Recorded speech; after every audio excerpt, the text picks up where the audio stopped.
Welcome to ஏரி gallery. இன்றைக்கி நம்ம ஒரு பேக் நெக் டிசைன் தான் போட போகிறோம். அது எப்படி ட்ரேசிங் பண்ணுறதுன்னு கூட இன்றைக்கி சொல்லித்தர போகிறேன். அதுக்கு முன்னாடி சப்ஸ்கிரைப் பண்ணலைன்னா சப்ஸ்கிரைப் பண்ணிக்கோங்க. மறக்காமல் பெல் பட்டனும் கிளிக் பண்ணிக்கோங்க. இந்த பேக் நெக்கில் ஃபஸ்ட்டு வந்து செயின் ஸ்டிச் போட்டுக்கலாம். ஜரியில் தான் எப்பயும் போல்.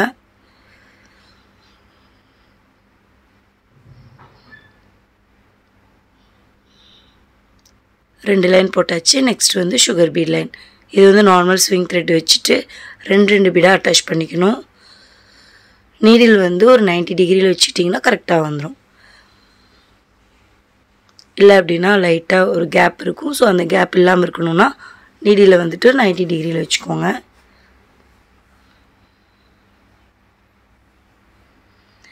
நெக்ஸ்ட்டு வந்துட்டு நம்ம த்ரெட் ஃபில்லிங் பண்ண போகிறோம். அதுக்கு க்ளூ வச்சு ஸ்டிக் பண்ணிக்கலாம். உங்களுக்கு டைம் இருக்குது, ஒரு 10 மினிட்ஸ் பிரேக் எடுத்துக்கிறீங்க அப்படின்னா அந்த மாதிரி நேரத்தில் இந்த க்ளூ வச்சு ஸ்டிக் பண்ணிவிட்டு நீங்கள் வேலையை முடிச்சுட்டு வரதுக்குள்ளே அது ட்ரை ஆகிடும். இல்லை எனக்கு உடனே அது ட்ரை ஆகணும் அப்படின்னா அயன் பாக்ஸை நல்லா ஹீட் பண்ணிவிட்டு லைட்டாக கிளாத்தில் வச்சா கிளாத்தில் எதுவும் டேமேஜ் ஆகாமல் இருக்கிற மாதிரி ஸ்டேஜில் அதை கீழ்ப்பக்கமாக ஃப்ரேமுக்கு கீழ்ப்பக்கமாக வச்சிங்க அப்படின்னா டக்குன்னு ட்ரை ஆகிடும். இப்படி லைனாக அந்த க்ளூவுக்கு மேலேயே பைப்பிங் கார்டை வச்சுட்டு வரணும். பைப்பிங் கார்டு வைக்கிறதுக்கு முன்னாடி க்ளூ வைப்பீங்க இல்லையா, அதை வந்து அந்த பீடை ஒட்டி அந்த பாட்டிலை வந்து பீடுக்கு மேலே அப்படியே வச்சிட்டிங்க அப்படின்னா மெஷர்மெண்ட் சேஞ்ச் ஆகாது. சேம் ஒரே லைனாக வரும். பீடு மேலே சாய்ச்சிக்கிட்டு க்ளூ பாட்டிலை கொண்டு வரணும். ஸோ ஃபுல்லாக முடித்ததுக்கப்புறம் இப்படி தான் இருக்கும். ட்ரை ஆகிடுச்சு. ஆல்ரெடி சொன்ன மாதிரி த்ரெட் ஃபில்லிங் தான் பண்ண போகிறோம். அதுக்கு நார்மல் செயின் நீடிலே போதும். இதுதான் வந்து சாரியோட கலர். இது வந்து நான் 2 கலர் வாங்காமல், அதாவது 2 பண்டில் வாங்காமல் எக்ஸ்ட்ராவாக எம்டியாக இருந்ததில் நான் வந்து சுற்றி வச்சுருக்கேன். இதை தான் வந்து ஃபுல்லாக போட போகிறோம். சேம் இதே ஒரே கலர் மட்டும்தான் நம்ம போட போகிறோம். டபுள் த்ரெட்டெல்லாம் கிடையாது. எப்பவும் போல் த்ரெட் ஃபில்லிங்க்கு வந்துட்டு கிராஸாக ஸ்டார்ட் பண்ணணும். அந்த எட்ஜ் இருக்கு இல்லையா, அந்த பீடோட எட்ஜுக்கு போகிறதுக்குள்ளே அந்த கிராஸ் வந்து கரெக்டாக நம்மளுக்கு கீழே வரைக்கும் வந்துடணும். அப்போ தான் வந்துட்டு கடைசி வரைக்கும் கொண்டு போகும்போது ஈஸியாக இருக்கும். இப்போ இந்த எட்ஜ் வந்துருச்சு. சேம் வந்து நீங்கள் பைப்பிங் கார்டுக்கு இந்த பக்கமாக ஒரு லைன் போட்டுட்டு, பென்சிலில் இருக்குல்ல மார்க்கிங் பென்சில், அதில் ஒரு லைன் போட்டுட்டு கூட நீங்கள் வந்து ஸ்டார்ட் பண்ணிக்கலாம். ஏன்னா உங்களுக்கு வந்து அளவு தெரியாதுங்கிற போது அந்த மாதிரி பண்ணிக்கலாம். லாங் ஸ்டிச், மறுபடியும் ஒரு லாங் ஸ்டிச், மறுபடியும் கீழே எடுத்துகிட்டு வந்து மறுபடியும் லாங் ஸ்டிச். சேம் இதேவே தான் நம்ம ரிப்பீட்டடாக பண்ணுவோம். த்ரெட் ஃபில்லிங் போடும்போது நீங்கள் வந்து ரொம்ப லாங்காக த்ரெட்டை எடுத்துகிட்டு வரக்கூடாது. அப்படி எடுத்துகிட்டு வந்தீங்க அப்படின்னா ப்ளவுஸை வந்துட்டு நம்ம ஃப்ரேம்லேருந்து ரிமூவ் பண்ணதுக்கு அப்புறமா கொஞ்சம் நெளியாக தெரியும், மேலே தூக்குன மாதிரி தெரியும். ஸோ அது மட்டும் பண்ணாதீங்க. மற்றபடி நீங்கள் வந்துட்டு நார்மலாக இந்த கிராஸ் வந்து அழகாக கொண்டு வந்துக்கலாம். இது நான் ஃபுல்லாகவே ஐ மெஷரில் போட்டுட்ருக்கேன். இப்போ வந்து ஒரு பென்சிலில் போட்ட ஸ்டிச் போட்டால் எப்படி இருக்குன்னு உங்களுக்கு காட்டுறேன். இந்த த்ரெட்டை ஒட்டியே பென்சிலை வச்சுக்கணும். அப்படியே அதில் வந்து லைன் போட்டுக்கலாம். நான் வந்து க்ளூ வைக்க சொன்னேன் இல்லையா, அதே மெத்தட் தான் இதுவும். க்ளூ பாட்டில் அந்த பீட் பக்கமாக வச்சுட்டு உரசுற மாதிரியே போட்டோன்னா கரெக்டாக லைனாக வந்துடும். கண்டினியூவாக இதே தான் ஃபுல்லாக போட போகிறோம். போட்டு முடித்ததுக்கப்புறமா நான் உங்களுக்கு காட்டுறேன். ஃபுல்லாக போட்டு முடிச்சாச்சு. அதுக்கப்புறம் ஒரு பீட் லைனும் நான் கொடுத்துட்டேன்.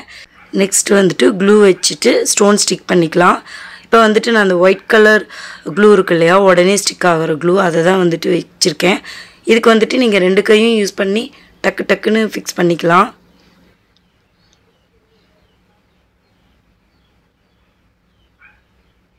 ஏன்னா இது சீக்கிரமாகவே ட்ரை ஆகக்கூடியது. அதனால் கொஞ்சம் பக்கத்தில் எடுத்து வச்சுட்டு டக்குன்னு ஒரு கையில் வந்துட்டு க்ளூ வச்சு இன்னொரு கையில் வந்துட்டு ஸ்டோனை ஃபிக்ஸ் பண்ணுற மாதிரி பார்த்துக்கோங்க.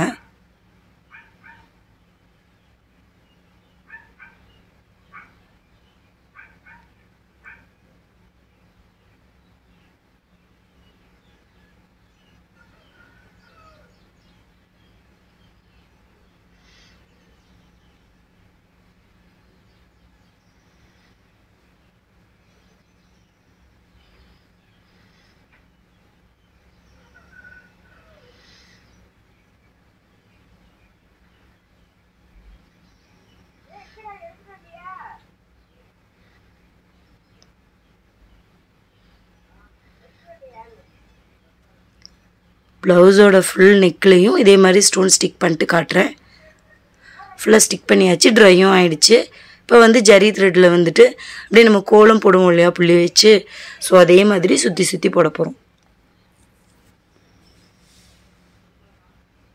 நீங்கள் இது வந்து ஜரி யூஸ் பண்ணி பண்ணாலும் சரி, ஜர்தோசி யூஸ் பண்ணி பண்ணாலும் சரி, பட்டு இந்த பட்ஜெட்டுக்கு நம்ம வந்து ஜரியில் தான் பண்ண முடியும்.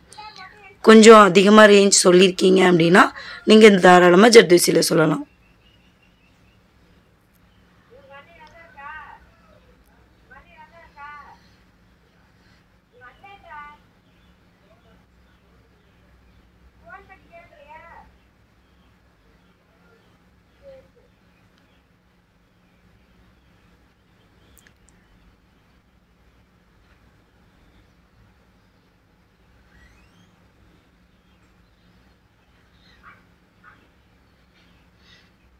சேம் இதே தான். ஸோ ஃபுல்லாக முடிச்சுட்டு காட்டுறேன்.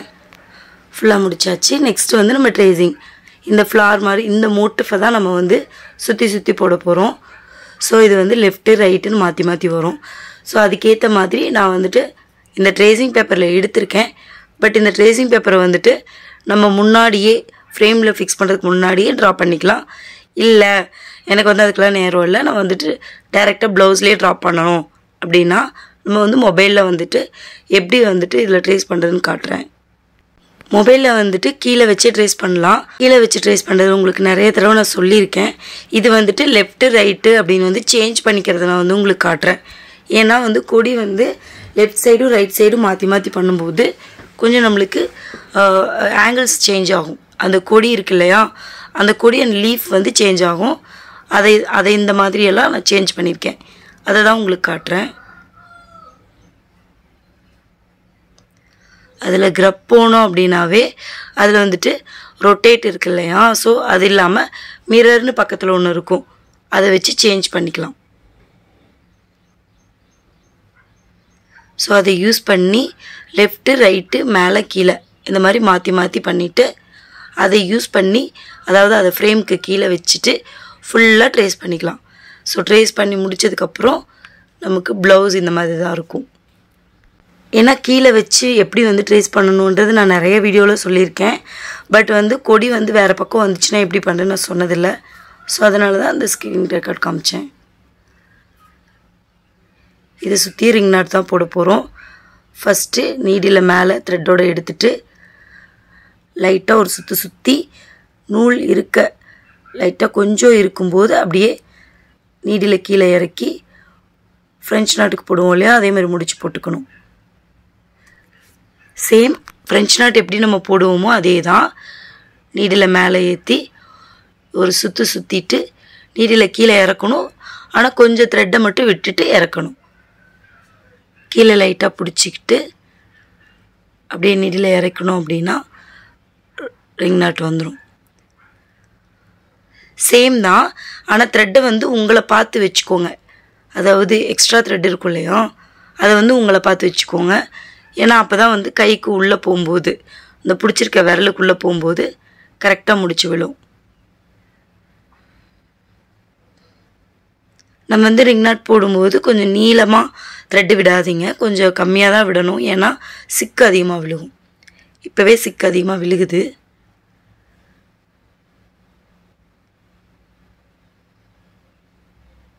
அது மட்டும் இல்லாமல் நம்ம வந்து மோட்டிஃபாக தானே போடுறோம். நீங்கள் வந்து அப்படியே த்ரெட்டை எடுத்துகிட்டு போய் அடுத்த மோட்டிஃப்க்கு போடாதீங்க. அப்படி போட்டிங்கன்னா இடையில போகிற டிசைன்ஸ்க்கெல்லாம் வந்துட்டு இடையில பிடிச்சி நீடில் பிடிச்சி இழுக்கும். கீழ்ப்பக்கமாக போட்டதுக்கு அப்புறமா அந்த ரிங் நாட் வந்து டேமேஜ் ஆகும். ஸோ ஒரு மோட்டிஃப் முடிச்சிட்டிங்கன்னா அங்கேயே முடிச்சு போட்டுட்டு அடுத்த மோட்டிஃப் போங்க. ஃபுல்லாக முடிச்சாச்சு. இப்போ நெக்ஸ்ட் வந்து சென்டரில் வந்து நம்பர் 4 பீட் வச்சுக்கலாம்.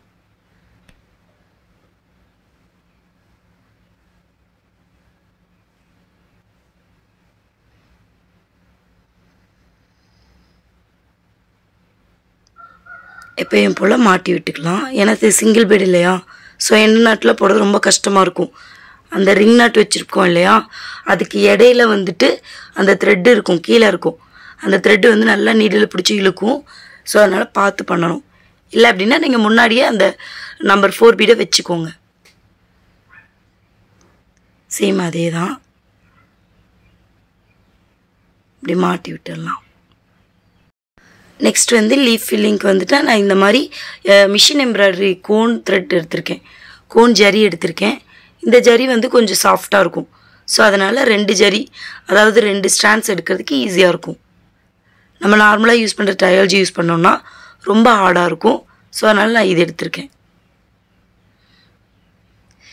இந்த லீஃப் வந்து நம்ம ஹாஃபாக தான் முடிக்கணும். ஏன்னா இடையில வந்துட்டு அந்த லைன் போட்டிருக்கோம் இல்லையா, அந்த லைனில் வந்துட்டு நம்ம பீடு வைக்க போகிறோம். ஸோ இந்த இடையில போட்டிருக்க லைனுக்கு லெஃப்ட் சைடு ரைட் சைடு அப்படி முடிக்க போகிறோம். ஸோ இப்போ மறுபடியும் long stitch, short stitch, same filling பண்ணோம் இல்லையா, அதே தான்.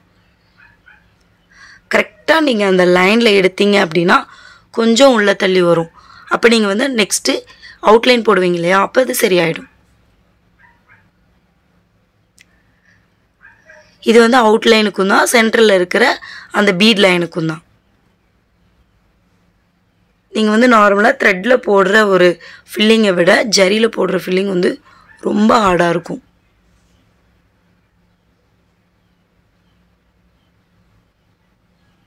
அந்த லீஃப் ஷேப்புக்கே வந்துட்டு கம்ப்ளீட் பண்ணிக்கலாம். எண்ணெய் நட் போட்டுட்டு நெக்ஸ்ட்டு இந்த side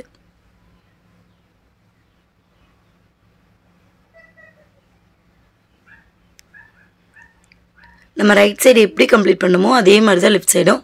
long stitch, short stitch, இதில் எந்த டிஃபிகல்ட்டிஸும் இருக்காது. ஒரே ஒரு டிஃபிகல்ட்டிஸ் தான், ஜரியில் போடுறது ரொம்ப ரொம்ப டஃப்பாக இருக்கும் த்ரெட்டில் போடுறத விட.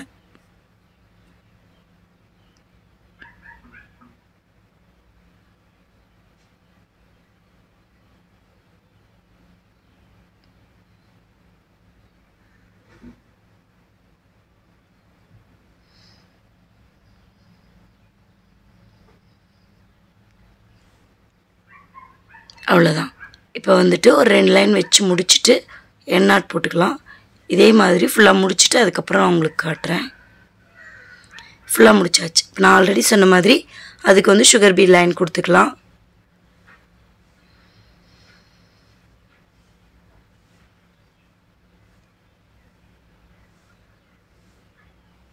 நான் ஆல்ரெடி சொன்ன மாதிரி நம்ம த்ரெட்டு வந்து நார்மல் ஸ்டிச்சஸ் போடும்போது அந்த ரிங் நாட்டை வந்துட்டு ரொம்ப டேமேஜ் பண்ணுறதுக்கு சான்சஸ் இருக்குது.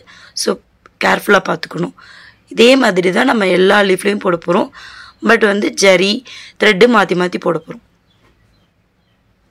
ஃபுல்லாக போட்டாச்சு. இந்த ஒரு மோட்டிவ் மட்டும் நான் உங்களுக்கு முடிச்சுட்டு காட்டுறேன்.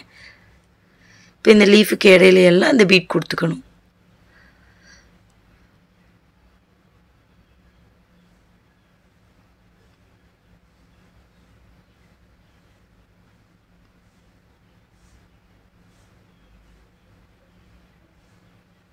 இதுக்கும் அதே மாதிரி மாட்டி விட்டுக்கலாம்.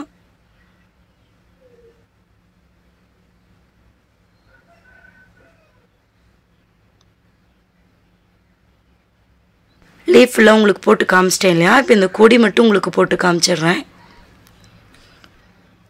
கரெக்டாக அந்த பூலேருந்து ஸ்டார்ட் பண்ணி 2 பீடாக வந்துட்டு சைடில் இருக்கிற அந்த லீஃபையும் சேர்த்து ஜாயின் பண்ணுற மாதிரி இந்த கொடி வரும்.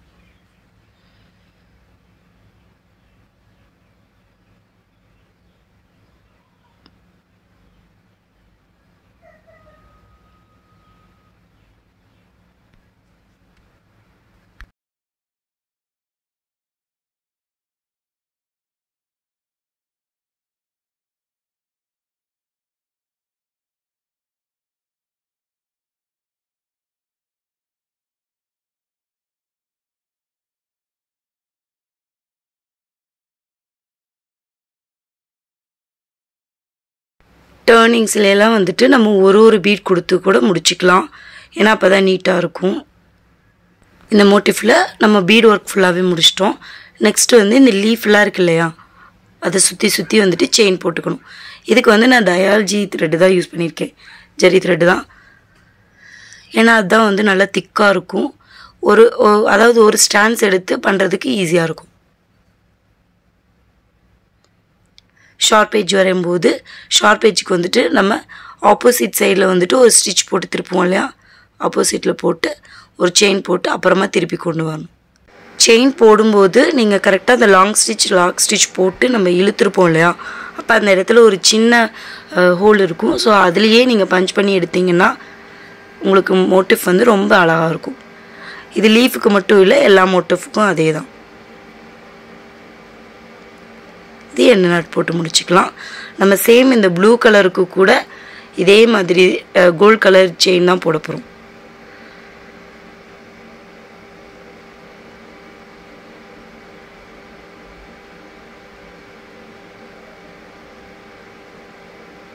இப்போ நான் ஜரி யூஸ் பண்ணியிருக்கிற இடத்துல எல்லாமே நீங்கள் எல்லாத்துக்குமே ஜர்தோசி கூட யூஸ் பண்ணிக்கலாம். பார்க்குறதுக்கு ரொம்ப கிராண்டாக இருக்கும். பட் நம்மளுடைய பட்ஜெட்டை பொறுத்து நம்ம அதை வந்து ஜரியா இல்லை ஜர்தோசியான்னு நம்ம வந்து யோசிச்சு பண்ணிக்கணும்.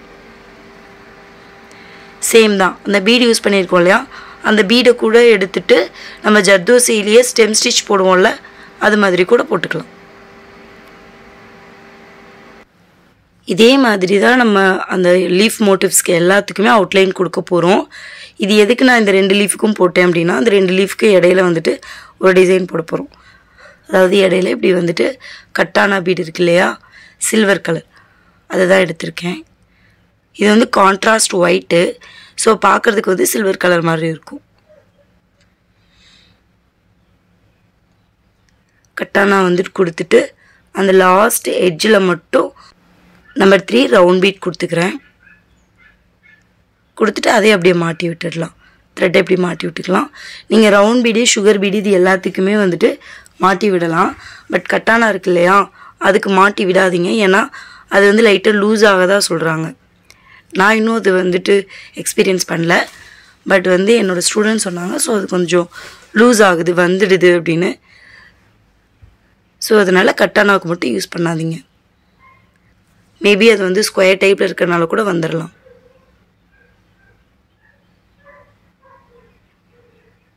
So sugar feed, round feed இது எல்லாத்துக்குமே நீங்கள் வந்துட்டு இந்த த்ரெட்டை மாட்டி விடுறோம் இல்லையா, அது பண்ணிக்கோங்க. இந்த ஸ்கொயர் டைப்பில் இருக்கிற கட்டானாவுக்கு மாட்டாதீங்க.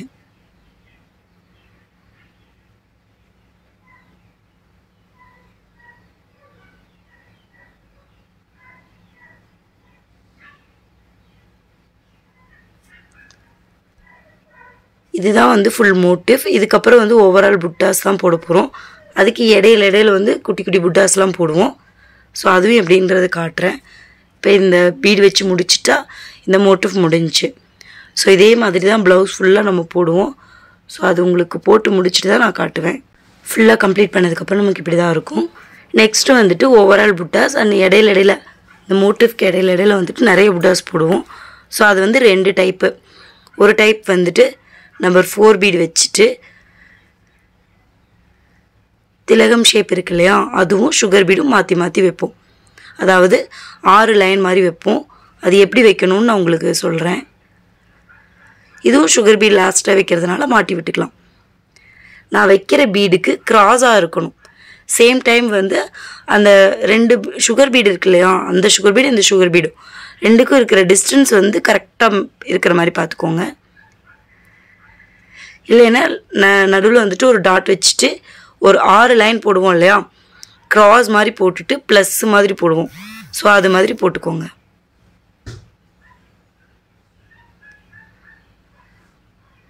இப்போ ஆப்போசிட் 3 பீடு வந்துட்டு நம்மளுடைய அசம்ஷனில் வச்சுட்டு அடுத்த 3 பீடும் வச்ச 3 பீடுக்கு ஆப்போசிட். இப்போ நான் வச்சு முடிச்சதுக்கப்புறம் காட்டுறேன் பாருங்கள். சென்ட்ரலில் இருக்கிற பேஸ் பண்ணி ஃபஸ்ட்டு க்ராஸ் இந்த மாதிரி ப்ளஸ்ஸு நடுவில் ஒரு லைனு அப்புறமா இன்ட்டு. ஸோ அந்த மாதிரி வச்சிங்கன்னா உங்களுக்கு கரெக்டாக இருக்கும். இல்லைன்னா ட்ரா பண்ணிக்கோங்க. நெக்ஸ்ட்டு வந்து அங்கங்கே இந்த மாதிரி அக்கு மாதிரி 3 பீடு வைப்போம் இல்லையா ஓவரால் புட்டாஸில். ஸோ அது மாதிரி வச்சுக்கலாம்.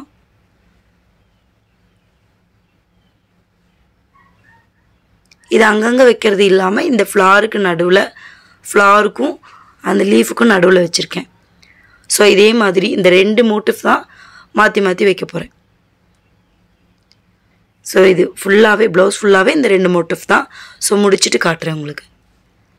ஸோ ஃபுல்லாக கம்ப்ளீட் பண்ணியாச்சு, ப்ளவுஸையும் கம்ப்ளீட் பண்ணியாச்சு. இவ்வளோ தான். இதில் வந்துட்டு ரிங் நாட்டு, லீஃப் ஃபில்லிங், நெக்கோடைய லைன் ஃபில்லிங், நெக்ஸ்ட்டு வந்துட்டு 2 மோட்டிவ், ஓவரால் மோட்டிவ், அடுத்து கட்டானா யூஸ் பண்ணி போட்டிருக்கோம். ஸோ இந்த சிம்பிள் டிசைன்லேயே பார்க்குறதுக்கு இது ரொம்ப கிராண்டாக இருக்குது, பார்க்குறதுக்கு ரொம்ப அழகாக இருக்குது. ஸோ இதே மாதிரி நீங்களும் ட்ரை பண்ணுங்கள். மேக்ஸிமம் பழகிறவங்க அப்படியே டிட்டோவாக டிசைன்ஸை ட்ரை பண்ணுங்கள். அப்போ தான் உங்களுக்கு ஈஸியாக இருக்கும். 10 ப்ளவுசஸாவது டிட்டோவாக போட்டிங்கன்னா தான் நெக்ஸ்ட் வந்து க்ரியேட்டிவ் ஐடியாஸ் எல்லாம் உங்களுக்கு வரும். லைக் பண்ணுங்கள், ஷேர் பண்ணுங்கள், கமெண்ட் பண்ணுங்கள், மறக்காமல் சப்ஸ்கிரைப் பண்ணுங்கள். தேங்க்ஸ் ஃபார் வாட்சிங்.